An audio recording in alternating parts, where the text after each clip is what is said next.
here in Bethany Beach, and this homeowner forgot to leave their security system on, so we're just going to film here this weekend.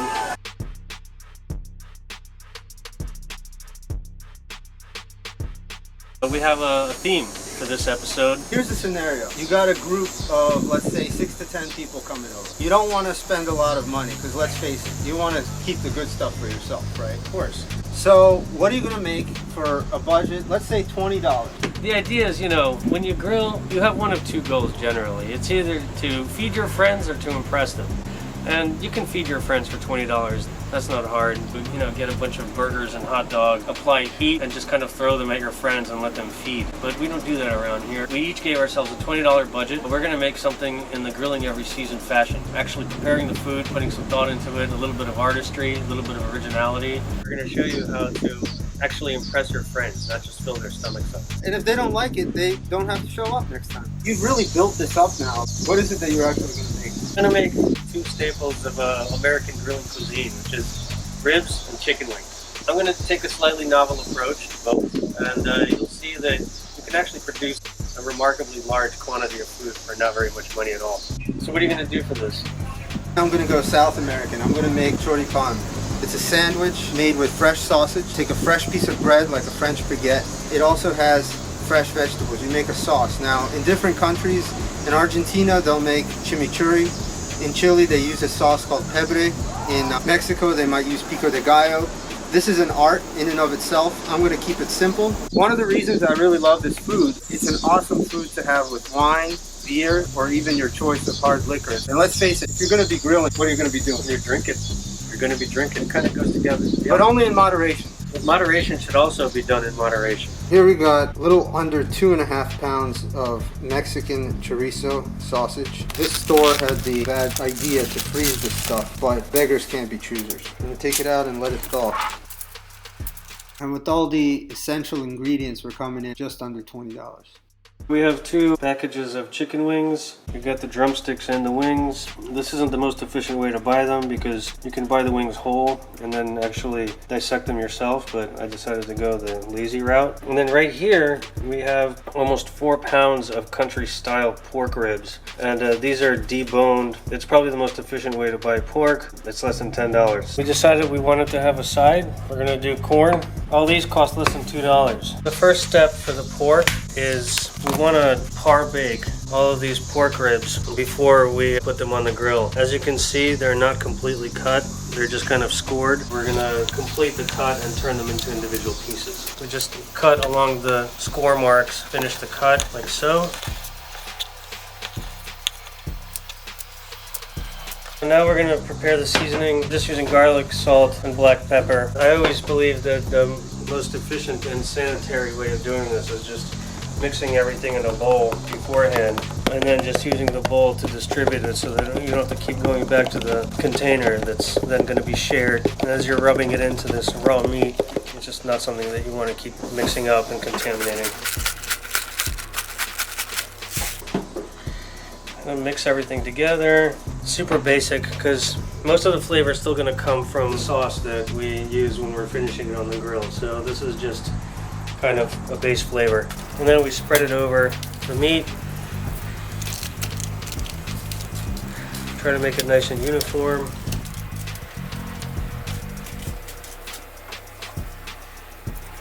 And just sort of press it into the meat.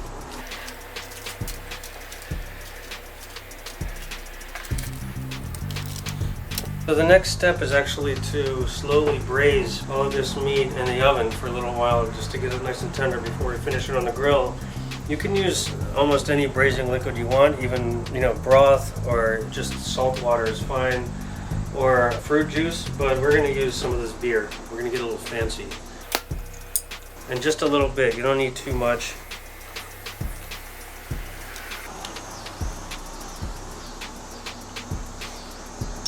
Never a good idea to let beer go to waste. Then we're going to seal it up.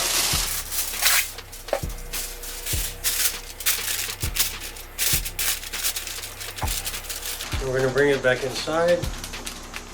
The oven's already preheated to 275.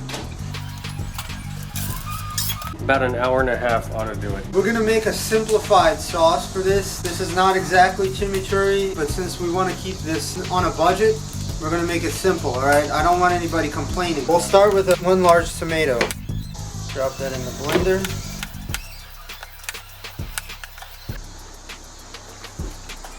Cilantro. Put that in there. Parsley. And try to take out the stems if you can. It goes in there. Lime.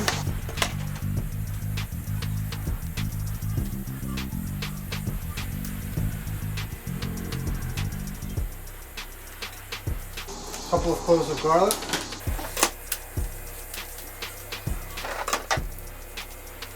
This doesn't have to be perfect.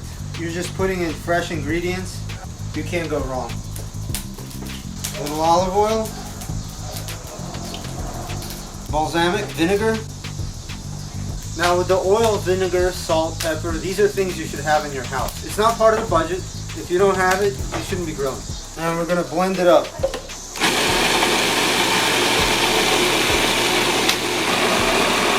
All right, now that it's liquefied a little bit, we want to add some basic spices, some salt, a little bit of ground pepper. There's no magic to this.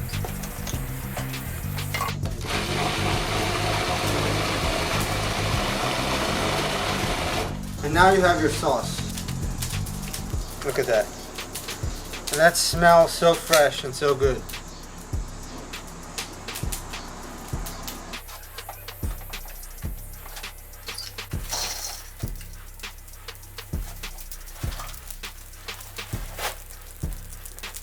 In preparing the chicken wings, it's actually a two-step process. We're not just going to grill them, we're going to parboil them first, which will make them much more tender and crispy at the same time. First step, fill the pot up full of water. Fill it about halfway, and put it on the heat. We're going to add salt and garlic, a lot of salt, because you almost want to brine them as you're doing this. We've got these cloves already cleaned. I'm just going to crush them a little bit into the water. We wait for it to come to a boil. Actually, wait for the garlic to cook until it's almost falling apart, and then we're gonna put the chicken wings in. Now we're gonna unbox the chicken wings. Just to make the process of putting them all in at the same time a little bit easier, I'm gonna consolidate all these pieces of chicken into one container.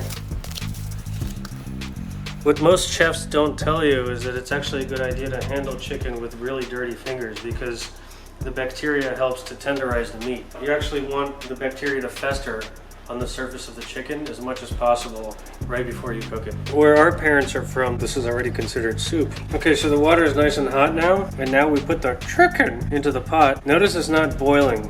The idea is to kind of poach these because we don't want a violent boil to get the skin loose. With this process, it's almost like braising, like slow cooking something. The grilling process will just give us a hard crust, and the meat will stay really moist and still cooked through without us losing all the moisture that we want to retain. We're not going to do this for more than 10 or 15 minutes. These are ready to go on. This grill is very hot.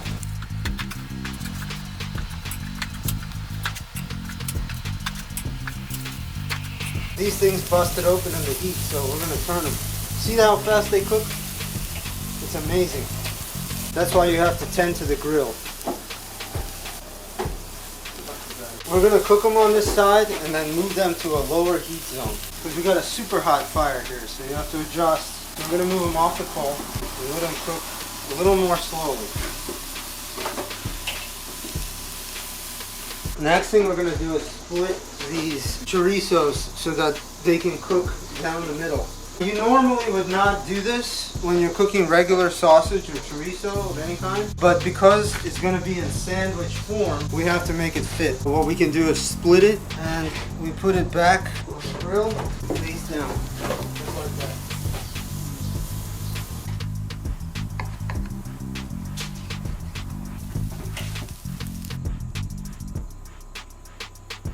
And we're going to do them in the most efficient way we know, which is to cut them up like this, drop them all in the cellophane bag.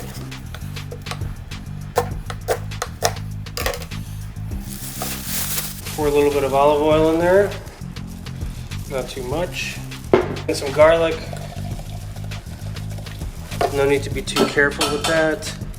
A little bit of salt. Oh, that's a little bit a lot, but it'll get figured out. And then a little bit of black pepper. All right, so this is a cellophane bag that's kind of cheap. So what we're gonna do is we're gonna go over top of the sink and just kind of beat it up a little bit, mix everything around. You might want to do this for a minute or two.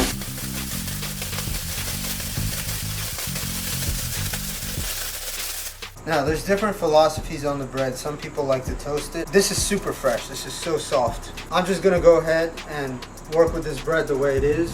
But if it's a little dry, or if you like toasted bread, you can definitely toast it. Just split this down the middle without cutting the bottom. See that? And that's absolutely fresh bread. Still warm. Oh man, that smells good just by itself. Now that the bread is out, we're gonna take some of our modified chimichurri, or whatever you want to call it, and we're gonna spread it onto the bread just like that. I was a little sloppy there, and I regret it, but it's all right. It's still gonna taste amazing. Now we're gonna put in the sausage.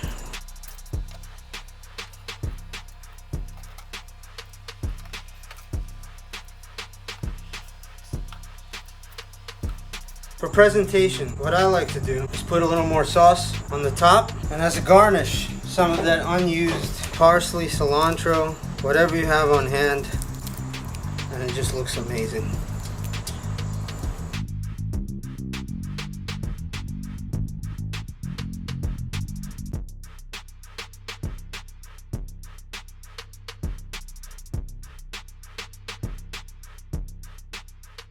Now you could give one of these loaves to two of your friends and have them eat their way towards the middle, or you could split it the way we're about to do right now.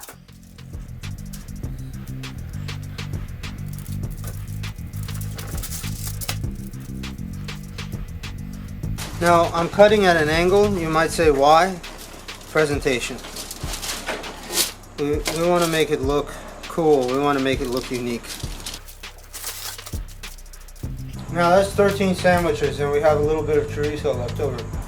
Now we have to get the sauce that we're going to baste the chicken in ready. You can do whatever flavors you want, but the key is you definitely need some sort of oil base, because that's what's going to create the crispy coating. A little bit of olive oil, soy sauce, which will just provide us with a little bit of salt.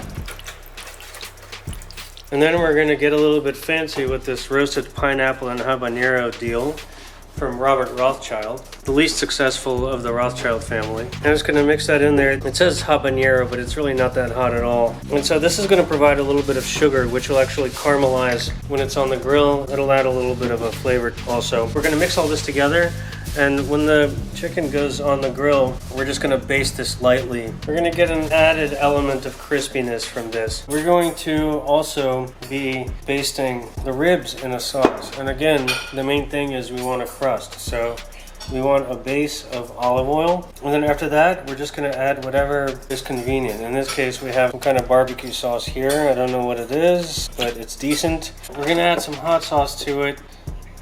We're going to mix it up, but again, this is all up to you. The main component is always the oil. If you have oil, that means you're going to have that crust, and that's what you want. Everything else is pretty much aesthetic. Taking the ribs out.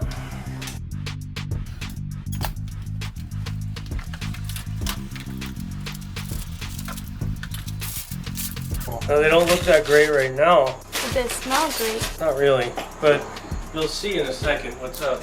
We have a hot grill now. All the food is par cooked. Now we are ready to finish everything off. What you want to do is you want to place them as close as possible to each other. And the reason why is when you baste them, you want them to retain as much of the sauce as possible. Otherwise, if you have a lot of separation between them, what you're going to have is a lot of the sauce is just going to end up going through. And the sauce is saturated in olive oil, which means that it's going to flare up. You're going to get flare-ups anyway. You want to minimize that. And you see, as soon as you start flipping them, you've already got a caramelization process going. But as the coals calm down, you'll find that it becomes more and more workable as you go. We're going to put them off to the side now and get some indirect heat action while we start to work on the ribs. Again, the fire is really hot at this point. We've got the wings on indirect heat, and the beautiful part with these Weber grills is that you can always just rotate them in and out of direct heat. Here's the final stage of the ribs. They look pale and dead right now, but that's all going to be over in a minute. You have to remember, the ribs are already cooked, so we're just finishing them. I'm going to take the basting brush and just cover them unapologetically. The sauce is basically just to caramelize and to add a little bit of texture. That's it. We're going to take these wings off.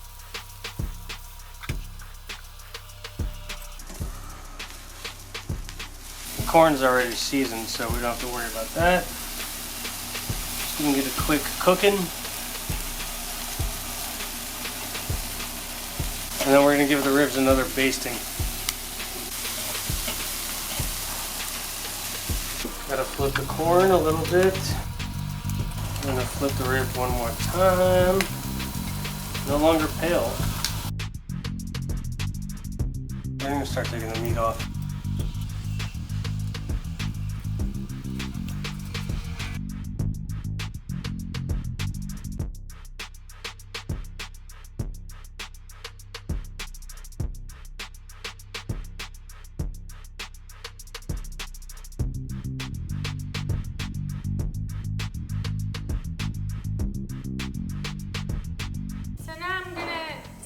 Who wins the contest. Alright, I'm gonna try the chorizo. Choripan is good. Spicy. I think this will fill you up too. I give thumbs up to the choripan, it's delicious. But let me try what Alex made. Some pork ribs. That's pretty good. The pork is delicious. It's flavorful and juicy. Let me try the chicken wing. Crispy. How about the corn? The corn is my favorite for sure. Alex has a lot of variety, but choripan looks more unique. I would choose a choripan if I were to impress If you were to choose one thing, sure, yeah. I would choose a choripan. Don't be upset at me, It's Alex. okay. I'm sorry. It's okay. Yeah.